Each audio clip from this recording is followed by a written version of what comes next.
Hello and welcome to AKD study zone. आज की इस वीडियो में डिस्कस करेंगे स्किल ऑफ क्वेश्चनिंग का लेसन नंबर 2 पाठ योजना 2 जो कि आपकी भौतिक विज्ञान यानी कि फिजिकल साइंस की है। तो यहाँ पर आप देख सकते हो सेम वही प्रोसीजर है। यहाँ पर आप लिखोगे छात्र अध्यापक का नाम, अनुक्रमांक, कक्षा, विषय, उपविषय, समय अवधि, दिनांक, सत्र और पर्यवेक्षिका।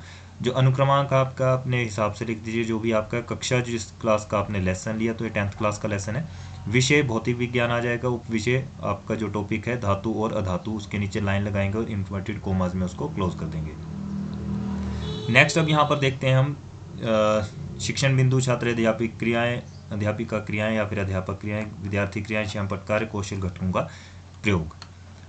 तो यहाँ आप देख सकते हैं शुभ मध्याह्न बच्चों। मध्याह्न के बाद आपने एक्सक्लेमेटरी, बच्चों के बाद भी एक्सक्लेमेटरी का साइन। बच्चों ने रिप्लाई दिया कि शुभ मध्याह्न एक्सक्लेमेटरी का साइन और अध्यापिका जी पूर्ण विराम। बच्चों एक्सक्लेमेटरी का साइन जरूर लगाएं। हम अपनी आवश्यकताओं को पूरा करने के लिए बहुत सी वस्तुओं का प्रयोग करते हैं। इनमें से कुछ लोहे, तांबे या अन्य पदार्थों के मिश्रण या लकड़ी की बनी होती हैं। मैं यहाँ पर इतना छोड़ रहा हूँ, उसके बाद यहाँ पर आपके पास आ जाए कि सभी विद्यार्थी ध्यानपूर्वक सुन रहे हैं। नेक्स्ट जो आपके पास आता है यहाँ पर नेक्स्ट लाइन में, तो बच्चों आज हम धातु और अधातु के बारे में पढ़ेंगे। लाइन लगाएंगे, इन्वर्टेड कोमा में क्लोज कर देंगे। सभी विद्यार्थी ध्यानपूर्वक सुन रहे हैं और लिख रहे हैं। तो इस धातु और अधातु के बिल्कुल एक लाइन नीचे छोड़ करके या फिर यहाँ पर आप देख सकते हैं लिख रहे हैं, ठीक है, लिख रहे हैं। उसके बिल्कुल सामने क्या किया, अध्यापक और धातु और अधातु लिख दिया श्यामपट्ट में, ब्लैक बोर्ड में। अब क्वेश्चन अराइज हुआ शिक्षण बिंदु में धातु। धातु किसे कहते हैं, नाम लेंगे बच्चे का, आप बताइए। छात्रा जो है या फिर छात्र जो है उत्तर देने में असमर्थ है, तो आपने नेक्स्ट बच्चे से क्वेश्चन पूछा, आप बताइए। तो यहाँ पर क्या आ जाएगा आपके पास, पुनः निर्देशन। वह तत्व जिनमें चमक, अधात वर्धन, तन्यवता, विद्युत व ऊष्मीय चालकता तथा ध्वनिता हो धातु कहलाते हैं। तो यहाँ पर जो है बच्चे ने रिप्लाई दिया। अब आपने क्या किया, उसी बच्चे से दोबारा क्वेश्चन पूछा जिससे पहले पूछा था। यहाँ पर आप देख सकते हो इस बच्चे से क्वेश्चन पूछा था यहाँ पर, तो यही बच्चे का नाम यहाँ पर भी लिखा जाएगा, ठीक है। तो हाँ, अब आप बताइए कि धातु किसे कहते हैं। तो बच्चे ने भी सेम यही उत्तर दिया जो यहाँ पर लिखा गया है, ठीक है। आप देख सकते हैं यहाँ पर उत्तर दे दिया, वह तत्व जिनमें चमक, अधात वर्ध्यता, तन्यता, विद्युत व ऊष्मीय चालकता तथा ध्वनिता हो धातु कहलाते हैं। शाबाश, बैठ जाइए, टीचर ने कह के उसको बोल दिया कि बैठ जाओ। अब धातुओं की प्राप्ति, ये जो शिक्षण बिंदु है यहाँ पर थोड़ा मिसप्रिंट है। धातुओं की प्राप्ति, यहाँ पर आप देख सकते हैं धातुओं की प्राप्ति कहाँ से होती है। क्वेश्चन पूछा गया, जिस बच्चे से पूछा गया होगा एक्सक्लेमेटरी का साइन यहाँ पर जरूर लगा लें। आप बताइए, छात्र यहाँ पर भी क्या उत्तर देने में असमर्थ है, ठीक है। तो उसको हिंट दे दिया गया। अब तो हिंट देने के लिए यहाँ पर क्या आ जाएगा, अनुबोधन। कि खनिज हमें कहाँ से प्राप्त होते हैं, बच्चे ने आंसर दिया कि समुद्र और पृथ्वी की भूपटि से। बिल्कुल सही। अब बताइए कि धातुओं की प्राप्ति कहाँ से होती है। तो बच्चे ने आंसर दिया कि समुद्र से और पृथ्वी की भूपटि से हमें धातुओं की प्राप्ति होती है। शाबाश, बैठ जाइए। अब नेक्स्ट क्वेश्चन जो है टीचर ने शिक्षण बिंदु के जल पड़ा आपका धातु शोधन। धातु शोधन किसे कहते हैं, बच्चे का नाम लिया, आप बताइए। अब छात्र यहाँ पर भी क्या है, उत्तर देने में असमर्थ है, तो आपने कौन सी स्किल का यूज कर दिया, नेक्स्ट बच्चे से क्वेश्चन पूछ लिया, पुनः निर्देशन का। अयस्क से प्राप्त धातु में अशुद्धियां होती हैं। इन अशुद्धियों को दूर करने की प्रक्रिया धातु शोधन कहलाती है। अब जब इस बच्चे ने आंसर दिया तो टीचर ने दोबारा से क्या किया, इस बच्चे से क्वेश्चन पूछ लिया, जो ऊपर वाला बच्चा था, ठीक है, उसी से क्वेश्चन पूछा कि हाँ अब आप बताइए कि धातु शोधन किसे कहते हैं। यहाँ पर आप बच्चे का नाम जरूर लिख लें, ठीक है।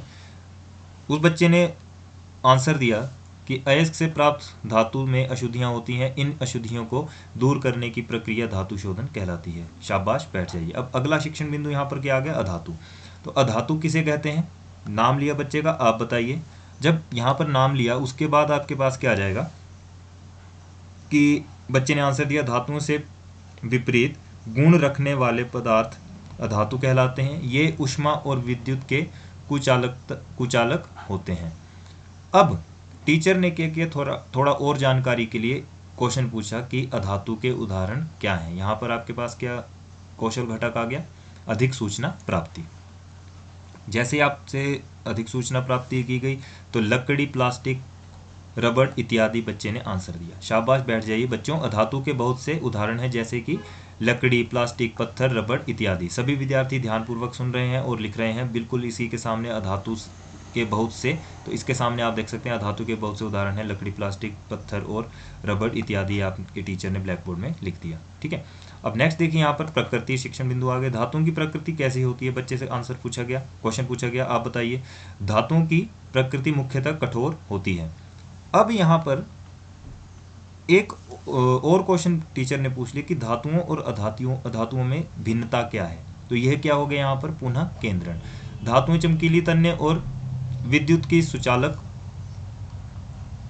होती हैं। अधातुएं चमकहीन, भंगुर तथा विद्युत की कुचालक होती हैं। बहुत अच्छे, बैठ जाइए। बच्चे ने टीचर ने जो है बच्चे को बिठा दिया। अब अगला क्वेश्चन जो है आपका चलेगा सोडियम। यहाँ पर सोडियम को जलने के क्वेश्चन है कि सोडियम को जलने से कैसे बचाया जा सकता है। बच्चे से क्वेश्चन पूछा, आप बताइए। यहाँ पर बच्चे ने आंसर दिया कि सोडियम एक सक्रिय धातु है जो कि वायु में खुला छोड़ने पर आग पकड़ लेती है, इसलिए इसे जलने से बचाने के लिए केरोसिन में डुबो कर रखा जाता है। तो शाबाश, बैठ जाइए। अब यहाँ पर जो क्वेश्चन पूछा गया था ना आपसे कि सोडियम को जलाने से कैसे बचाया जा सकता है, तो कैसे वाला प्रश्न किसके लिए आएगा, आलोचनात्मक सृजनता में वृद्धि। ये आपके पास कौशल घटक यहाँ पर आ गया। उसके बाद यहाँ पर आपके पास एक क्वेश्चन और पूछा गया, अपधातु क्या है, उपधातु क्या है। तो उपधातु किसे कहते हैं, बच्चे से पूछा गया, आप बताइए। वे पदार्थ जिनमें धातु और अधातु दोनों के गुण पाए जाते हैं उन्हें अधातु कहते हैं। अधातु के उदाहरण क्या हैं, यहाँ पर अधातु के उदाहरण क्या हैं, बोरॉन, सिलिकॉन, जर्मेनियम इत्यादि। ठीक है, तो शाबाश, बैठ जाइए बच्चों। उपधातु के बहुत से उदाहरण हैं जैसे कि बोरॉन, सिलिकॉन, जर्मेनियम इत्यादि। तो यहाँ पर टीचर ने जो है बच्चे से कहा, उसी का आंसर रिपीट किया, यहाँ पर लिख दिया कि सभी विद्यार्थी ध्यानपूर्वक सुन रहे हैं और लिख रहे हैं। अब ब्लैक बोर्ड में अपधातु के बिल्कुल सामने अपधातु के उदाहरण बोरॉन, सिलिकॉन, जर्मेनियम इत्यादि लिख करके छोड़ दिया। अब यहाँ आप देख सकते हो कि जब क्वेश्चन पूछा था उसके बाद उदाहरण पूछे गए, तो उदाहरण का मतलब यहाँ पर क्या पूछिए, उसी बच्चे से पूछा, यानी कि अधिक सूचना प्राप्ति यहाँ पर आप लिख देंगे। क्या लिख देंगे, अधिक सूचना प्राप्ति। आपके पास क्या आ गया है, कौशल घटक। अब नेक्स्ट हम बात करते हैं धातु संक्षारण। तो धातुओं के संक्षारण को कैसे रोका जा सकता है, यहाँ पर क्वेश्चन बना, कैसे रोका जा सकता है, कैसे रोका जा सकता है। यहाँ पर आप देख सकते हैं कि आपके पास क्या बन गया, आलोचनात्मक सृजनता में वृद्धि। ये आपके पास कौशल घटक आ गया। यहाँ पर बच्चे से प्रश्न पूछा गया, आप बताइए। धातुओं में पेंट करके, ग्रीस या तेल लगाकर और गैल्वेनीकरण द्वारा संक्षारण को रोका जा सकता है। उसके बाद टीचर ने क्या किया, शाबाश, बैठ जाइए। तो बच्चों, आज हमने धातुओं और अधातु के बारे में पढ़ा। धातुएं चमकदार, तन्य और ऊष्मा तथा विद्युत की सुचालक होती हैं। धातुएं